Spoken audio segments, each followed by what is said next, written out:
What's going on, and welcome into another edition of Pels and Whistles, presented by Bet Online right here on the Believe Network. I'm Daniel Salerson alongside Rel Myers, and things are not looking good for your New Orleans Pelicans after a loss last night to the Orlando Magic, scoring just 93 points in another loss for New Orleans, and now sitting 10th in the Western Conference. Definitely our conversation has changed from the last week, Rel. We can break down the game here in just a moment, but man, oh man, after the All-Star break, I know they ended with that loss to the Lakers, and then afterwards we all were thinking, Mhm. okay, the goal is still let's get this team in as a top 6 team, and now the goal has changed. It's stay in the playoff hunt because you are in danger of being out of the play-in the way this team is playing right now. It's not looking real good. And we do have, the fact that the standings are so packed, we do have that on our side. But if we can't win a game, what does it even matter, So we talked about how, if we were to lose two straight, if you were to lose one, you need to win two straight, but we lost three straight. I don't see us winning six straight or anything like that. So we're still in 10th, but we're tied for 10th with Portland, but we play Portland next, and Dame's on a heater, and now the Lakers are half a game behind us, and we were just clowning them all off season long and all October long, and now it kind of seems like the joke is on us. Yeah, but we'll have to see what the Lakers do without LeBron James, who's going to miss some expended time with that Mm-hmm. injury, that ankle injury, I should say. So we'll see how the Lakers respond. But again, like you mentioned, we can't be worried about the Lakers right now because this team needs to worry about themselves. And I feel like the Yeah. biggest thing is just offensively. Why does it seem so difficult for them right now to score points? I know Zion's out. And we've talked about how they certainly miss Zion. There's no doubt about that. But with the Mm-hmm. people on this roster, with all the scoring that they have, there is no reason why. I don't care if Orlando is playing well defensively in the month of February. There are numbers to back that up. Mm-hmm. There is no excuse for scoring just 93 points against the Orlando Magic last night. There's none. None. No excuse. And some people were trying to just write it off as like, this is a number one pick, just doing number one pick things. No, man. Like, no. I'm not gonna be like, oh, well, he's great. He just beat us. Because it wasn't him by himself. We sucked on both ends of the floor. And, it was funny because CJ had acknowledged that they've been coming out slow, and he said that they weren't going to do that anymore. And I don't think that they necessarily did come out that slow last night like they normally do, but in the end, they still couldn't pull off a win. They would get it within two or maybe even tie the game and never get the lead. And it felt like Orlando was trying to give the game to them, and they just refused to take the lead. And it was so frustrating to watch. So I'm just I'm not sure where do we go from here as fans, as an Yeah. organization. What do we do? I have no idea. I mean, the trade deadline's over. You're not adding any more pieces. You've already Yeah, shaken up the starting lineup with throwing Josh Richardson in there and leaving Trey yeah. Murphy off the bench. I'm not sure if you need to switch it up again. I'm not sure if you bring Trey back because, again, Trey's getting his minutes. He's just not starting for the Yeah. Pelicans. CJ's hurt. I mean, that thumb injury, I think, is really bothering him, and props to him for playing through it. Hmm. But you can tell his shooting is just not where it needs to be. And when you're struggling to score and one of your best scorers is not playing well. I mean, I'm going to go back to the box score from last night and what CJ did from the floor. I mean, I had it right here. 8 of 18, 1 Okay. of 8 from 3. Mm, You can't go 1 and 8, 1 you for 8. And can't. again, he has a thumb You injury can't. on his shooting hand, playing through it, and Yeah. got to commend him for that. And I'm not telling him to sit out because he needs to heal because I mean, if Hmm. you sit out, you're missing maybe a quarter of the games left. I don't know how long you sit out for Yeah. that thumb injury that might require surgery in the offseason, but he and Brandon are your top scorers. And if you combine to go 3 of 15 from 3 last night, Hmm. I mean, that's a recipe for disaster as far as offensively. They look lost out there. They just don't They look like do. they're running a lot. And I just don't think there's They're chemistry going on freestyling. between them. Yeah. They're freestyling on offense. It's not looking good at all. And we know when Zion's in there, it's give the ball to Zion and get out of the way. And when he's not, they still haven't figured out what they're doing when he's not in there. And I want to say, I didn't listen to Willie's press conference last night because I just don't want to hear any of that. It's going to be the same thing every night. It's going to be, you know, they weren't ready, and it's my job to get them ready every night. So I Mhm. just stopped listening to everybody's post games, even after a rare win. Like it's going to be the same thing every day. I don't care to hear that. But I think someone said that he said they, for the most part, followed the game plan. Well, what was the game plan? Because if they were executing that game plan, that's not a good game plan. No. So they are just they become unrecognizable, just compared to literally 2 months ago when they were, on top of the Western Conference and Willie Green was Western Conference Coach of the Month. And now it's kind of I've seen people kinda say it's looking kinda funny in the light because he had Zion and suddenly everything's kind of fallen to crap, and was he Coach of the Month or was Zion just amazing? Who Are we knows? saying we're lacking the in Willie Green we trust now? I I thought mean, are about getting on you? here and saying I was gonna burn my Willie Green We Trust shirt. Oh boy, that's a little extreme, bro. I get This maybe the losing is panic button's getting extreme. closer, but burning the Listen, shirts, you don't need to be the burning losing. anything. Hey, I wouldn't burn anything because I'd be afraid to burn down the whole freaking house. But I am not going to be wearing that shirt because I don't want to answer any questions. you know, Fair enough. so it's just been frustrating, and there's certain things a coach can control and there's things that a coach can't control. And it's not his fault that CJ's 1 for 8, but maybe he can do something like tell CJ to stop shooting those. Maybe tell him to drive in. Maybe tell Herb stop shooting corner threes. There was a there was an instance last night where um Trey was saving the ball from going out of bounds and he tossed it over to the corner because that's where Herb is usually camped out, but Herb had moved. He had moved, and Mhm. so there was no one there. And I was like, yeah, that's just how things are going right now. So anyhow, yeah, panic button's back on the desk. Like, right by your fingertips right now? Like, it's ready to It's be pretty hit? You're close not to hitting yeah. it yet, though? I hit it. Yeah, You I did hit it. hit it. Definitely hit it. Did the Yeah. alarm go off? Did it scare your wife? Is it It like, was like "Rrrr, rrrr?" red lights. It was like a siren situation going on. Was it like the challenge? Was it no green light? It wasn't when you challenge a play? No, no green light. We don't have the green light. We got the red light. We got the stop. Let's This is red think. light district. Reevaluate. It is looking nasty out there, man. And I had put out a tweet and someone said that people were going to come after me for it, and I was like, I don't care. This is no secret to people who listen to the podcast, right? But I bet on the game last night and I didn't bet my normal dollar. You want to know how much I bet? $2? $7. I saw $7. I saw that the Pelicans were a 5-point favorite, and I said, yeah, right. I put $7 on Orlando to win, and I won like $18.90. So bet against the team, and if they win, awesome. If they lose, and I won a couple of bucks, I'm gonna go get some crawfish for lunch today. Can't get much crawfish with 18 bucks, but I'll pay the difference. Well, I hope you're using Bet Online, which remains your number one source for all your sports betting this season, everything from pro and college basketball, UFC, MMA, NHL, and more. You'll always find the latest odds, team matchup info, player news, and game trends at Bet Online. With live betting options, free contests, and live scores for almost any sport or game imaginable, Bet Online is truly the fastest and easiest way to bet on all of your favorite leagues and events. Head to the website today or use your mobile device to join and receive your 50% off welcome bonus with your first deposit. Make sure to use the promo code BELIEVE, BLEAV, or on my shirt if you're watching on YouTube that you can barely see right now. Oh, That's BLEAV to receive your rewards. BetOnline.ag, where the game starts. So at least, well, I get it.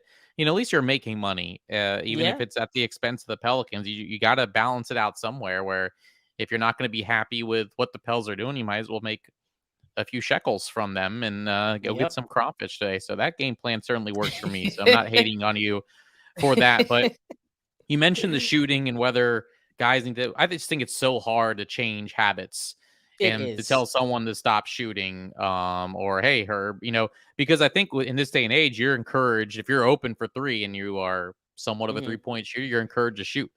mhm. And I think sometimes this team lacks the amount of attempts. 27 attempts from three Absolutely. last night, and you only made 6.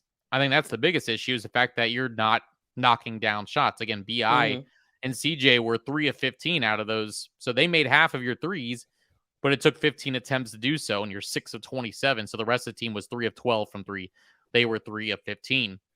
So the Mhm. 3-point shooting definitely has to change, and that's not a Zion thing. That is a spacing thing that I think leads to more wide open shots. So I'm Mhm. not sure if a lot of them are just contested or a lot of them are just wide open ones that they're not making. But either way, I think the lack of 3-point shooting is allowing the defenses to really not honor any of the Pelican shooters. So they're allowed to Yeah. crash inside and play defense down low in order to prevent the Pelicans from scoring inside. And that's where you get a game like last night where you're only scoring 93 points.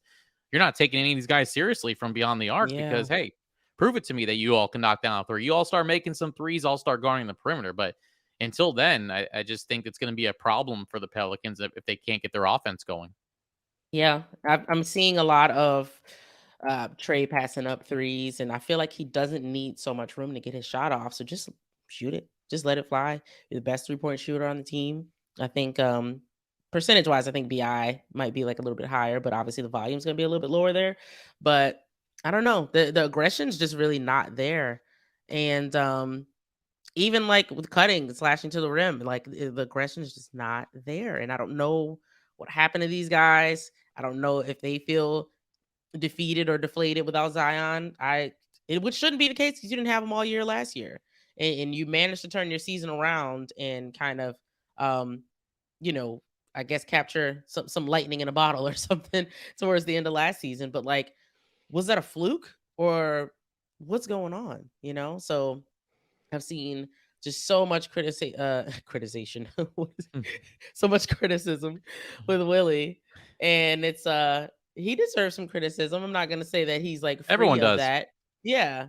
Um, but I just think that I don't think he should be fired. I will say that. There's Oh, people who no, are no, no, arguing at no, that no, point. no. They think he's on the hot seat. They think Griff's on the hot seat. I just don't think so. They don't have all the tools that they're supposed to have. Like they have the people, they just don't have the games from those people. So um it's just really bad luck for them. It's bad luck for the players. It's bad luck for the fans. We can't catch a break. You don't you don't change a culture by firing a coach Yeah. 2 years into. I mean, he took them to the playoffs last year. How many? Again, this is an organization that does not have a history of making the playoffs a lot. Hmm. And so the fact that, yes, there are, I think, underachieving right now, but that doesn't mean that you go full on the opposite direction and change everything. You have to Hmm. evaluate what kind of team you have. And I know this team was relying on their core from last year to come back and hopefully improve.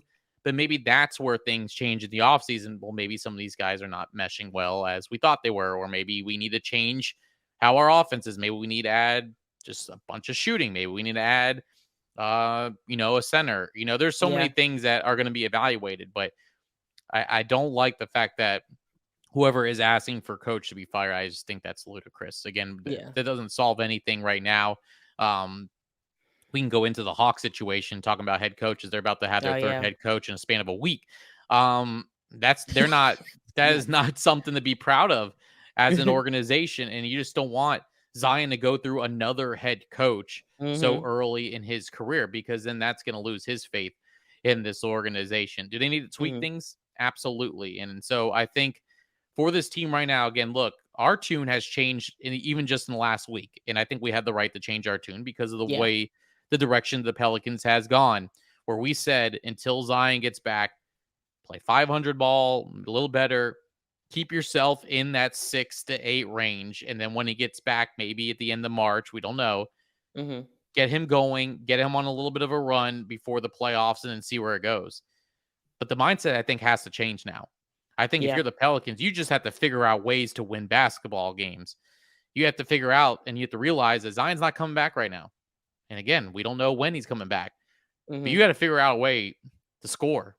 And you got to find a way to win ball games, or guess what? You're not even sniffing the play-in. Again, Not even. you lose all these 3 games on this West Coast trip. You're on the outside looking in for sure because two of the teams are the Warriors and the Blazers, who are sitting right Hmm. around you, and then you have the Hmm. Kings, who are playing their best basketball in a very long time, sitting as the third seed in the Western Conference, and their confidence is at an all-time high, or at I'm least so for jealous. I know. And that's one of the things you laugh at, or everyone used Uh, to laugh at the Kings organization, and now they're doing the laughing right now. And yeah. props to them for the way they're playing. They're playing some really good basketball. But this Hmm. West Coast road trip, you hate to say it, with 20 games left, but this is it. This is make or break for them. The Yep. pressure's on. You can't go 0-3 on this road trip, because if you do, you're in big, big trouble, because you're leaving yourself then with 17 games to go and potentially out of the race. And with everything clumped together, there are teams going to jump you. There are teams going to move ahead, Yep. and you're the ones that are falling behind. So as much as I hate saying that, it's the reality of where this team is at right now, because they have Yep. not shown that they can string some wins together. And so all eyes are going to be on this West Coast road trip. Stay up late. 3 Hmm. huge games. Even the Trailblazers, again, a Yeah. team that, is not really supposed to go anywhere. They traded Josh Hart, and props to Josh Hart for doing what he's doing in New York. Hmm. But Dame scoring 71, they're not giving up. They might No. say they are, or you might think, oh, with the roster, they're not really looking to win right now. But that place is a tough place to play, number one. And two, they're in every game for the most part, Yeah. besides that one game that they flew in on the day of and sat everyone. Yeah. But I just think this is make it or break it time. And Yeah. I didn't want to say that with 20 games to go, because I feel like there are going to be more important games down the stretch, but It is you what might it not get is. to those. You might not get to those important games down the stretch if you Yeah. continue in the direction that they're going in right now. Yeah. It's definitely make or break. I think I want to say last time I said we can only take it one game at a time, and that's still true, but you just gotta up the level of intensity and the level of seriousness, and you just have to go out there and find a way to win a game. And you better hope that Steph doesn't somehow magically come back for Golden State, but they might not even need him to beat us with the way they've been playing lately. So, They just beat um, Minnesota without. I mean, that was a good Minnesota team on ESPN on jeez, Sunday night. And that's the thing, is like we talk about, and it does get a little easier at the end of March, but you might be out of it by mm-hmm, then as far as their schedule, because this road trip, Trailblazers, Warriors, and Kings, 3 tough games. You mm-hmm, come home, Mavericks and Thunder. The Thunder are no slouch the way they're playing. mm-hmm, And then you have Trailblazers, Lakers, and here's where it could get a little bit easier if you're playing some good basketball. It's Blazers at home, Lakers at home, probably without LeBron, mm-hmm, Rockets twice, Spurs, Hornets. Like that stretch is your window to yeah, maybe claw your way back. But again, if you lose all 3 games in this road trip, then it's going to be, I think, too little too late. But who knows? But right now, I just, it's hard to find the positive things to say when you're seeing the way things, like that was supposed to be one of your wins last night. yeah, And give credit to Orlando. Again, they are playing a lot better than they were at the beginning of the season. mm-hmm. But when you're favored by 5 points and you have the players that you have, you should be winning that ball game right now. Yeah. So now we've been swept by Orlando, and they've won the last 6 times that they've come to the Blender, It's the and they longest have active not streak. been they have not been a great team over the last 6 seasons. So, um some teams just have your number, I guess. Especially if they run out 2 bigs at you or something like that. And Out so, of all the teams, speaking of, though, I know. Orlando. Speaking of bigs, it's another Willie Green thing. It's very weird that you would always go to Billy first before you go to Jax, and then last night you decided you're gonna let Jax take all those Larry Nance minutes, because now we're gonna be without him for 3+ weeks. Um, so these injuries, man, they definitely have created some weird situations for us as far as rotations go, because if you're a young coach trying to get your rotations down and you never can because someone's always taking turns getting hurt, um it's hard to figure those things out. Um in a few minutes back, we were talking about figuring out offense and bringing in more shooters and things like that. They may need to bring somebody in on the coaching staff that's like extremely offensive minded. And people have been bringing up Mike D'Antoni, and I know that he was a consultant last season. I haven't seen him this season. Not that he sits over on the bench or on the back bench or anything like that, but I just haven't seen him around the team at all this season. I haven't seen him in any pictures in the background or nothing. So I don't know if he's still involved, but they may need some more reinforcements over there on the bench in Willie's ear, because whatever we got going on right now is not necessarily working. Yeah, I was trying to feel if he's still under the Pelicans coaching roster. Someone said he was listed online somewhere as as still being Okay, on their staff. I don't know if that was on Real GM or like what website they saw that on, but they said that he was okay. still on there. So Well, we'll see what happens here and then yeah, and over this. But you're right. I think definitely you talk about the centers, that that front court depth is going to have to be addressed during the offseason, because you just have 2 yeah, inconsistent guys coming off the bench when Jonas is off. With Billy and Jackson, you just don't know what you're getting out of them. And I don't care yeah, how many battery emojis you put up. if you were more consistent, you might be playing a little bit more than what you are right now. So, Yeah. um, nothing against Billy, but that's just my 2 cents. But I do want to. I feel like we should. It's been a while since we talked about other things around the NBA. Yeah, let's get Um, into it. I There's think some just exciting because things going on. I'm close to the situation here in Atlanta, Uh-huh. just what the Hawks are going through right now. Quinn Snyder was hired on Sunday night and is coaching in his debut tonight against the Tonight. Wizards. Like the last time we saw something this quick in Chris Finch going from Toronto to Minnesota, like in the middle of the night, kind of like, all right, Toronto, peace out. I'm going to Jeez. be the new coach. Like they fired Ryan Saunders and I think they already had an agreement with Chris Finch. And I'm not Mhm. saying that was the case here, but I mean, they said they called Quinn like It was immediately after quick. they fired Nate, and it was quick. And you had Joe Prunty goes 2-0 as interim coach. They're about to have 3 different head coaches in a week, Yeah. and yet they're still in contention. They've won 2 in a row. They're going in a complete different direction than what the Pelicans are. But it's just so Must be crazy nice. the coaching carousel that Quinn Snyder, who's a very good coach, is normally you leave your interim there for the rest of the year. You find your Mhm. coach. But I feel like it's a very interesting choice to have him come in now and let him evaluate this team and the coaching staff. I don't think it's a bad thing, but I think it's just I think I've been calling it weird all week. Mhm. It's just weird, and I'm curious to see how it plays out. Yeah. I've been really curious to see how things are going to play out with the Clippers in Westbrook and in his debut game against the Kings. That game was No, nuts. I know, And yeah. I turned on the game a little bit late, and at one point I even dozed off, and I woke up and I'm like, well, what's going on in this game, And we're getting close to the end of regulation at this point. So um I will say though that something stuck out. Um Westbrook, I forget the stats and I had it written down, but they were winning by 6. The Clippers were winning by 6 with about a minute and 49 left in double overtime, and he fouled out, and they did not score another point for the rest of the game, and they lost by 1. And I thought that that was very, very, very interesting because Yeah. I don't remember, exactly what was happening. Were they turning the ball over? Were they just missing shots? I don't remember, but um, I thought that that was interesting. But I know that they played another game last night or Sunday, and they lost that one too. So I mean, so far the Westbrook era isn't going super great, but that doesn't mean it's necessarily his fault. But I think overall he's going to help them out a lot there. I think they'll be fine. I mean, they started off the season kind of crappy, but now that they got their big 2 back and they sort of have a big 3 sort of situation going on now, um, I think they're definitely trending upward, unlike ourselves. So You know what's crazy is if you look at the Western Conference standings, how crazy the playoffs are going to be, whether the Pelicans are in there or not. You look at the yeah. top 7 teams: Denver, Memphis, Hmm. Sacramento, just being there for the first time in 20 this years or century. something. Yeah. Phoenix, waiting on Kevin Durant's debut. The Hmm. Clippers, now with Westbrook. Dallas, with Kyrie now. Golden Hmm. State, when they get healthy again. And then after that, it's a free for all there for the number Yeah. 8 spot.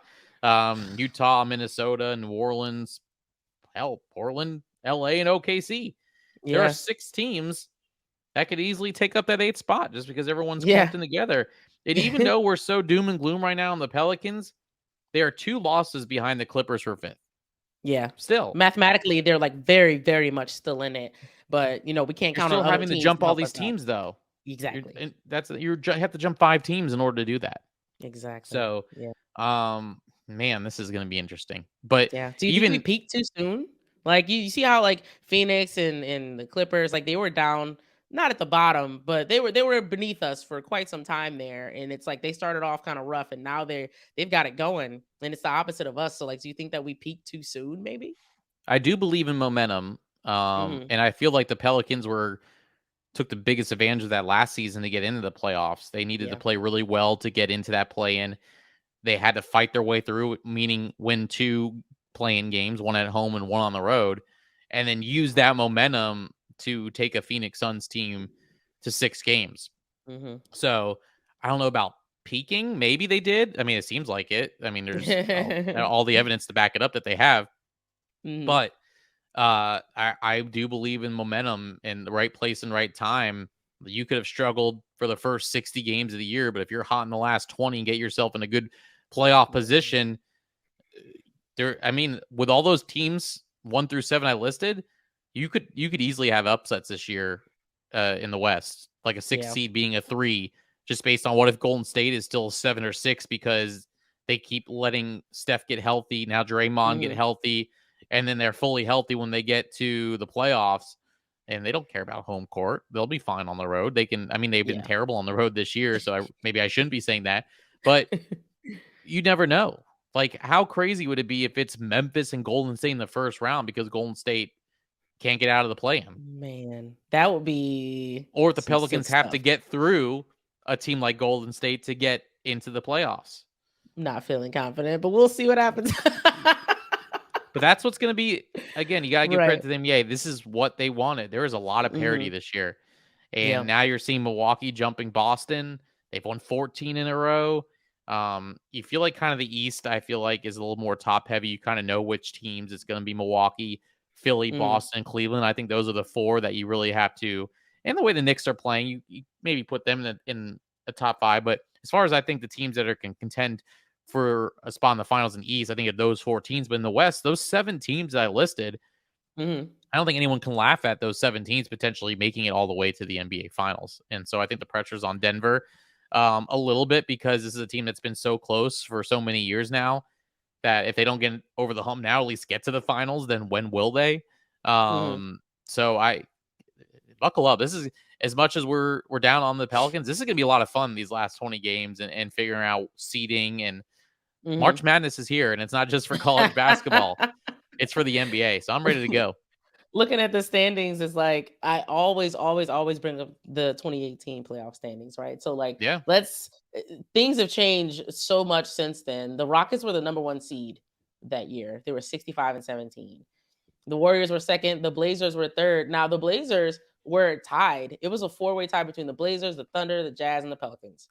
And the Blazers were able to pull ahead like by a game on the like last day of the season or something like that. But that was a season that the number 6 seed, those little Pelicans, went ahead and beat the 3 seed, CJ McCollum's Blazers. So it's in situations like that when things are so tight in the standings where the seeding doesn't really matter unless you have this insane home court advantage or something, which I feel like Portland typically does. But that season, Drew and Rondo were just locked in on those It guys, was man. matchup based. They were able to But yeah, isolate Dame and CJ, and no one yeah, else could do anything. you And they couldn't do just figured nothing. we're just going to pick on them and let it someone else pay. But when I talk about momentum, they had to go Mhm. 5-0 to get to that 6th seed in 2018. They won Yes. their last 5 games, including a huge road win against Golden State. I remember Yeah. that game. We were like, "Holy cow! I can't believe they just won that game." Earlier Um, that season, they had a 10-game winning streak too. They won 10, they might have lost a couple or something like that, and then, yeah, won 5 to close out the season, and then won 4 in the first yeah, round. This was on a 9-game streak. Can these Pelicans pull that off? I don't know.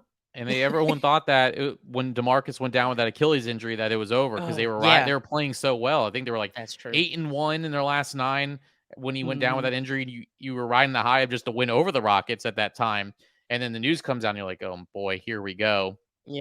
And then Mirotic was think about this. Nikola Mirotic was the savior for that team, helping this team get in the playoffs, and now he's in Europe playing somewhere. But He's getting um, big bucks over there too. he's Happy getting for big him. bucks. He deserves it. But man, again, that's where momentum comes in. The Pelicans needed they didn't need all 5 wins to get in, Yeah, but they needed all 5 wins to get to the 6th seed. And everyone was saying if you can get the Blazers in the first round, you have a shot.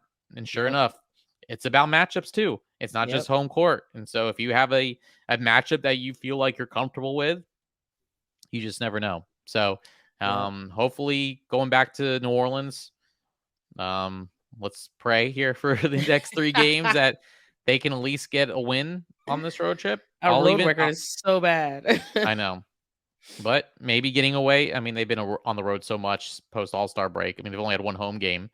Yeah, Um, we'll see, but yeah, nonetheless, still got to ride with this team right now. for As much sure. as it's disappointing, you're still in it. You're still We're still here. playing As competitive fans, I'm basketball. I'm not leaving. I'm not going anywhere. I already renewed for next season. I'll continue to renew, even though they raised the price. Don't raise the price on a team that's not doing. I mean, I'm not gonna say they're not Well, doing if you well. They're keep doing betting better on than they the were. other team, you might be able to afford those tickets. I'm gonna hit big, start buying me some courtside seats or something. Get up close action with the losses. But no, Bells and one thing whistles love before we courtside seats. before we head out, Nerlens Noel became available yesterday, and I saw a lot of people asking about him.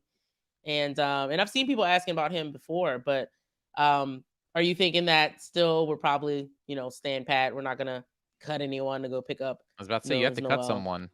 I don't know. You have to cut Yeah, someone. So I don't see them doing that.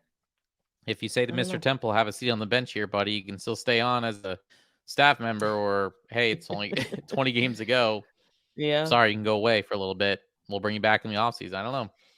But I mean, it's also if you don't cut, if you do cut Temple, it means you're having 4 big men on your roster. Like, is that the Yeah, best way to utilize that's true. what you're needing right now? If you're gonna, I don't know who's out there on the buyout market, if there's anyone, but if you're gonna cut someone to make room for someone, I would still rather get a shooter right now than Yeah, someone down low. I feel that. We'll cut Temple and cut Jacks, whatever. Just cut Go them find a all. shooter. Cut Good them team next all. year. Yeah. Gotta cut them all. Just kidding. I don't Let them have it. We'll see, man. I Yeah, mean, yeah, it's do or die. It's do or die. You got 20 games left in the season. You're in 10th. You have a chance, but your destiny it's in your hands, and you have to do something with this opportunity. I think the city was so fired up for this season, and even with the injuries, it still should be better than it's looking right now. So if they for need to sure. figure something out, if they need to have a players only meeting, whatever you guys got to do, but they got to lock in. And they when the city's showing love, I know they feel the love, but I definitely don't want for us to be in a situation where the crowd starts booing them or starts booing Willie or something like that, because that's like some real bad vibes, and I don't think we need to go down that road. Agreed. Agreed. Well, we'll see what happens here. Portland tomorrow, Golden State, and then Sacramento. 3-game West Yeah. Coast trip. We'll have all your coverage here on Pels and Whistles. Before we go, just real quick, I want to shout out John DeShazer coming back on Yes. the radio broadcast last night. Cancer survivor now. Yeah. He's been through a lot. He and his wife Shalonda have become very close with, obviously working with him since almost day one. Yeah. Love him to death. I'm so happy he's back with the radio crew. Wish him nothing but the best. A fighter, and now he's getting to do what he loves to do, which is be a part of the Pelicans broadcast. He's writing for NewOrleansSaints.com. So I just wanted Mm. to shout out to him and the unbelievable journey he's been through, and how strong he is, and thankful that he is okay, and glad to be back with Todd on the airwave. So just want to end at least on Yeah. a positive note right there. I can't wait to see him again. I think last night, a lot of times if you want to get over there and talk to them, they might not let you in that section because you're not sitting over there. So at some Right. point, I'd love to catch up to him, and I owe him a really big hug because I haven't seen him probably since April when we were at that game in Memphis. So Yeah. it's been a long time. So yeah, very happy for him to be back. All right. Well, we'll be back with you at the end of the week here, and hopefully, we're talking about maybe a Pelicans win. If not, Man. we'll still have something for you as well. But again, don't forget to follow us, rate us, subscribe, and you can listen to us wherever you get your podcasts. And we appreciate you being a part of this journey, whether it's the ups or the downs. We'll be with you every step of the way. For Rel, I'm Daniel. Thanks for listening to Pels and Whistles, presented by Bet Online right here on the Believe Network.